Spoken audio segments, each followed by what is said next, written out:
Hi friends, welcome to கேவிஎம்ஸ் world. நம்ம இன்றைக்கி என்ன பார்க்க போகிறோன்னா, வெந்தயக்கீரை கூட்டு தான் எப்படி வைக்கணும்னு பார்க்க போகிறோம். வாங்க பார்க்கலாம். வெந்தயக்கீரை கூட்டு வைக்கிறதுக்கு நான் வெந்தயக்கீரை வாங்கி நல்லா கழுவி சுத்தம் பண்ணி கட் பண்ணி வச்சுருக்கேன்.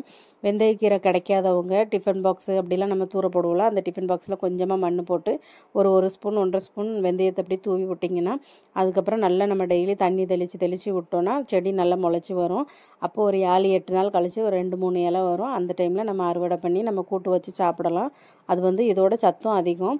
கீரை கிடைக்காதவங்க அப்படி செய்யுங்க. கீரை கிடச்சிச்சின்னா கீரை வாங்கி சமைச்சு சாப்பிடுங்க. இப்போது கூட்டு வைக்கிறதுக்கு நான் ஒரு தக்காளி கட் பண்ணி வச்சுருக்கேன், ஒரு வெங்காயம் கட் பண்ணி வச்சுருக்கேன், 6-7 பச்சை மிளகாய் கீரி நல்லா கட் பண்ணி வச்சுருக்கேன்.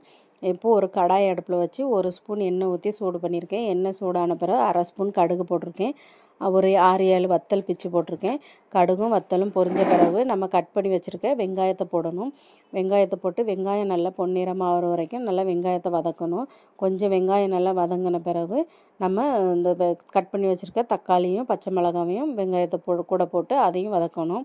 வெங்காயம், தக்காளி, பச்சை மிளகாய் எல்லாமே நல்லா வதங்கிடணும். அப்போ தான் நல்லாயிருக்கும். முழுசாக எதுவும் கிடக்கக்கூடாது. அதில் கொஞ்சம் நல்லாவே வதக்கணும்.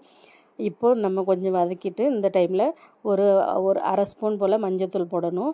வேறு ஒரு 1/2 ஸ்பூன் உப்பு போட்டோன்னா தக்காளி நல்லா வதங்கிடும். அதனால் உப்பு எல்லாம் போட்டு இப்போமே நல்லா தக்காளி வெங்காயம்லாம் நல்லா மிக்ஸ் பண்ணி விட்டு நல்லா கொஞ்சம் வேக விடணும். அப்போ கொஞ்சம் தக்காளியெல்லாம் நல்லா வதங்கினா தான் நல்லாயிருக்கும்.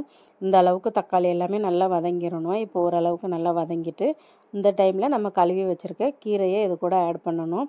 கீரையை ஆட் பண்ணி கீரையையும் நல்லா கிண்டி விடணும். தக்காளி வெங்காயம் எல்லாம் நல்லா கீரையோடு நல்லா மிக்ஸ் ஆகி கீரையும் கொஞ்சம் நல்லா வேகணும்.